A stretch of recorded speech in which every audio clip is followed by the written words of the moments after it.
The religion of the future will be a cosmic religion. It should transcend personal God and avoid dogma and theology. Can you feel it? A sort of anticipation growing stronger and stronger? Another way of putting it is time is speeding up. I've heard that discussion for a while now. I know most people have felt it at some point, maybe while watching the news or perhaps something in their own lives. Something big is about to happen. You can see signs of it all over the world. Revolutions rapidly spreading across the Middle East, protests occurring in America and Europe. Earthquakes are devastating the world, like in Japan, Myanmar, and Greece.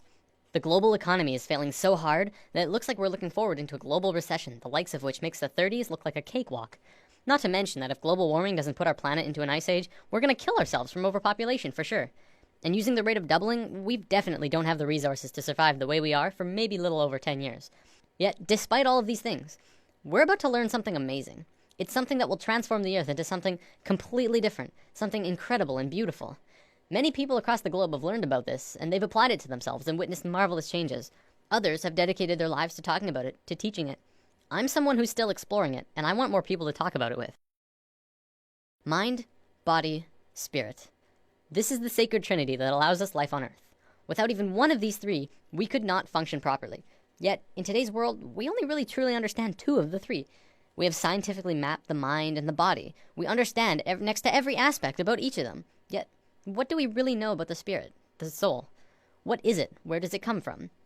For centuries, religions have been the primary source for answers pertaining to the soul, but they're not concrete.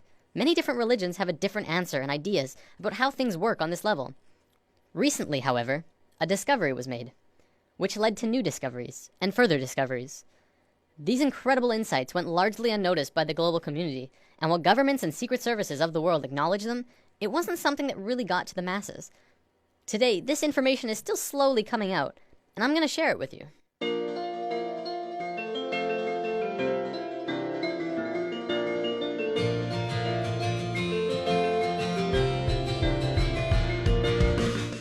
In the world of science, what do we really know about thoughts?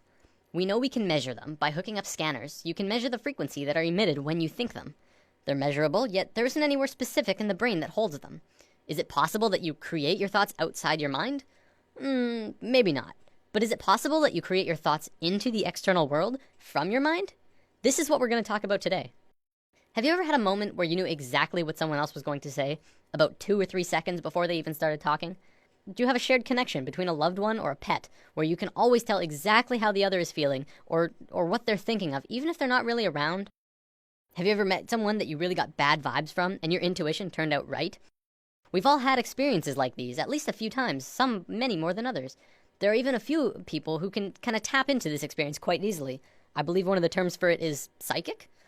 Let's say for the sake of discussion that when you think of something, anything, it appears right in front of you. No, not physically, but let's say it appears in a different realm that's in and around all of us. We'll just assume for now that it's not something that we're consciously aware of, and it's something that we're going to discuss later on. For now, let's just call it the thought realm.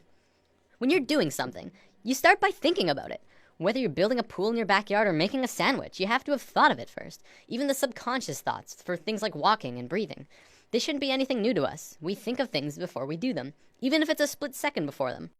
This is just how we function, and our physical actions match the thoughts that we've created. You might say that you move through your thoughts, turning non-physical ideas into physical actions. When an inventor gets an idea, this idea can quickly spread throughout all of his colleagues and friends. Ideas and thoughts are spreadable. Multiple people can hold on to the same idea at once, allowing them to grow and develop further. In this scenario, don't think of thoughts as separate, but as a whole that everyone is latching onto. Of course, because we can't physically see this realm of thoughts, we can't tell exactly what the original idea was, only the interpretation that they describe using functions like speech and body language, as well as our own intuition, which is how thoughts connect to each other. Because of this, we add a bit of our own creation to the mix, our own spice, while still working towards the same common goal. A social gathering is another good example of this at work too. People gathering together because they share the same ideas, thoughts, and emotions as the rest of the people there.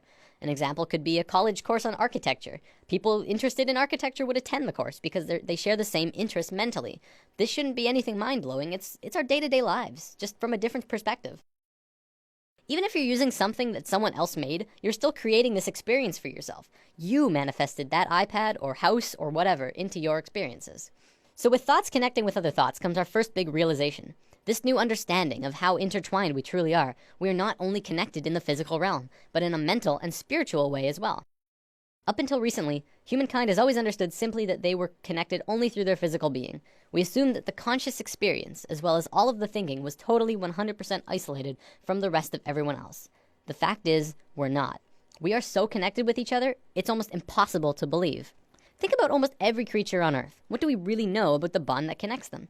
Geese are able to travel long distances, switching who flies in front like clockwork. Many fish swim in large schools, and we know that they don't have a form of verbal communication. Our pets are able to communicate with each other without speaking. Yet, it's like they know what each other are feeling and connect in a very amazing personal way. Almost every observable creature on Earth has this connection with at least their own species, if not others. We as humans are the next step in life, but that doesn't mean we don't have this connection. What's to say we're not also connected to each other in this way? We've been out of touch with ourselves for an incredibly long time now, and we are growing increasingly disharmonic. Now, thoughts being created are just the tip of the iceberg. The real interesting part comes when you look at emotions. Emotions are much more powerful than thoughts. Emotions pull on you. They control your actions. They guide you throughout your life. It's not your thoughts that control where you sit in a class or on a bus, but it's if you like that girl or you think that guy smells. When a couple is together, it's their emotions that keep them tethered. Same with if they're fighting, it's their emotions that break them apart. You watch TV shows that you enjoy. You hang out with friends because you have emotional bonds with them. Now, this applies on a smaller scale too. Do you ever have a morning where you wake up grumpy and stub your toe and think, oh, this is just gonna be one of those days, and find that the entire day afterwards just goes terrible and just everything goes wrong? What about the days when you wake up excited and happy and ready to go? Your whole day is just excellent in all of the right ways. Even if something bad does happen, you're less affected by it because you're in such a good place emotionally. The reason these differences in how your day goes is because of your emotional state. People like to think the world will go on exactly the same without you, but it really won't. People interact differently with other people, and everyone would have a completely different experience if you were not there. Imagine this scenario. There's a bully in a playground who's looking for someone to beat on. There's kids playing sports, kids skipping rope, kids on the swings, and then off to the side there's one boy sitting in the grass watching the rest of everyone play. He doesn't feel like anyone else will want to play with him, so he sits apart from the group. The bully instantly knows where to go, and the circle of hurting begins. See, it's through the feeling of being vulnerable that you become vulnerable in the physical. If the boy had walked outside for recess and told himself, I can fit in, he would probably be playing sports right now. This applies to the bully as well. He didn't have anyone else to play with, probably because of some insecurity, mental, that led him to need to hurt others. He thinks he's doing good for himself by hurting the boy, except he's really just hurting himself long term. You can look into society and see a vast amount of evidence to support it too. The people who are most successful are those who talk most of success. Those who speak most of illness have it. Yes, illness is also a creation of yours. If you have a low immune system, it's because of you. Typically, we like to blame things on the virus going around or our own immune systems, but the way that we become susceptible to them is from inside, whether that there's some ongoing negative energy or some bad feeling that we allow into ourselves. We can heal ourselves also, but I'm going to save healing for another video. There's only one thing that becomes apparent from this understanding. You create your own reality. We are 100% responsible for the situations that we find ourselves in, the things that happen to us, good and bad. Throughout history, we've always played the blame game. It's his fault I didn't get the promotion. It's her fault I couldn't go to the game. It's everyone else's fault I'm so depressed. Whatever it is, and this may be the hardest thing to truly get, it's your fault. Your happiness, your sadness, your fears and your fortunes, every single experience of your life on Earth was because of you. Remember, just as you are creating your own individual reality, we are all co-creating our realities as a collective. We are one species, and as a species, we are creating the realities that we are experiencing together. One common argument I hear is, what about starving kids in Africa? How are they creating their starving reality? I would respond to that the Western way of life is not really allowing for everyone on the planet to live in the same abundance that the Westerners are, is it? We're using up all of the world's resources, hardly sharing anything unless they're paying a lot for it or if we're getting something out of it. And we ask why they're poor? We haven't been sharing with our brothers and sisters around the planet. But again, that's us as a collective creating the reality that we experience around the planet. This applies through all levels. As a family, you create your reality, and your actions will change what the family experiences. Because of this, and because we are not in tune with ourselves, it may often seem that sometimes we don't have complete control over what it is we experience. Sometimes we're seemingly forced into scenarios that seem out of our control. This happens as a result of our disharmony, and also lack of connection to our own intuition. When we become more in tune with ourselves, we can feel out certain scenarios and decide if that's a path we want to take. Maybe I won't go down into the dark alley. Maybe it feels right to not take that job. Beyond that, once you have the experience that you feel is out of your control, now it's your turn to decide what you do next. You can allow the experience to get the best of you and drain your energy and move into a dense, unhappy place emotionally. Or you can decide to take it for what it is, an experience, and keep moving forward. Every dark cloud has a silver lining, and if you're looking for that silver lining, you'll have a much easier time finding it. Many of us have heard of this thing called the law of attraction, which talks about something similar to this, but talks more about evidence and not much about this thought realm. Over the entire world, people have written in to tell of their amazing stories, where they really focused on having what they wanted, and got it through miracles and coincidences. This is but a small piece in the vast ocean of the internal world that I'll be talking about. It is, however, very real, and you can literally change everything in your life by willing it so. I know this from personal experience, and it's not hard to find others who have too. One continuous argument I hear from people who deny this law of attraction is, you don't just think things and change everything by sitting on your ass. To which I reply, exactly. You never stop moving. Just change your mindset and continue on with your life. Create your emotions in your mind, then move into them physically. Don't let your emotions control you.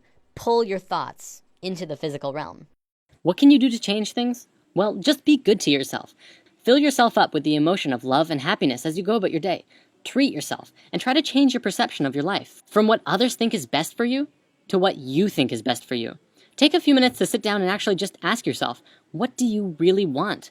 Of course, at first a lot of people might first think of money, wealth, fame, and luxury. And hey, those things are pretty nice. But will they buy you happiness?